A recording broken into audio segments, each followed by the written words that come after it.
Well, my husband was born in Oklahoma City, and he was a child of the Depression. When he finally got to Houston, he went to Reagan High School, and that's when he really had his growth, not only physically, but emotionally, in maturity, and in his athletic abilities.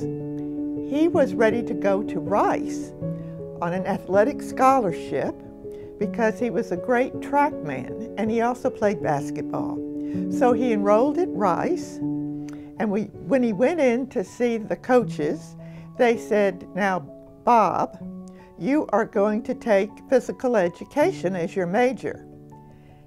And Bob said, "But I don't want to major in physical education. I want to major in accounting and business."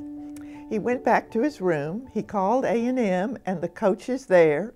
They said, "Yes, son, you just come right on up here." And he packed his bag and left Rice and caught transportation and went straight to A&M.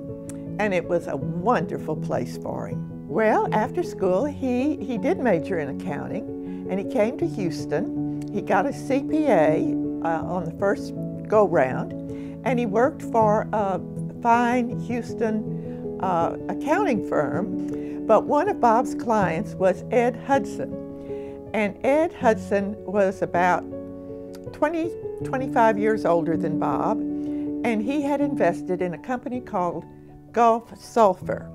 And he saw the way Bob did accounting, and he saw his leadership skills, and he stole Bob away to be a vice president of finance at Gulf Sulphur. And I asked Bob, "Why did you go to work for that struggling company? So small, and no guarantee that it was going to go anywhere." And he said, "Ed Hudson had a vision, and he passed that vision on to me."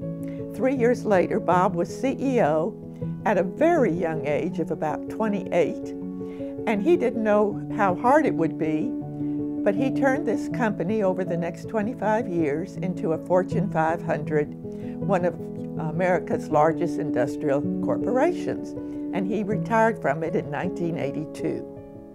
In addition to his work with Gulf Resources and Chemical Corporation, Allen was named a Texas A&M Distinguished Alumnus in 1979, Texas Business Executive of the Year by the College of Business in 1985, and appointed as a regent of the Texas A&M system by George W. Bush in 1995. Allen served on the board of directors for Federal Express, is chairman of the board of trustees for Baylor College of Medicine, was chairman of Gulf Indonesia Resources Limited, and is chairman of the University of Texas Management Company. Allen was a member of the advisory board of the George Bush School and on the development council of Mays Business School. I would love for those watching to know that Bob was a survivor.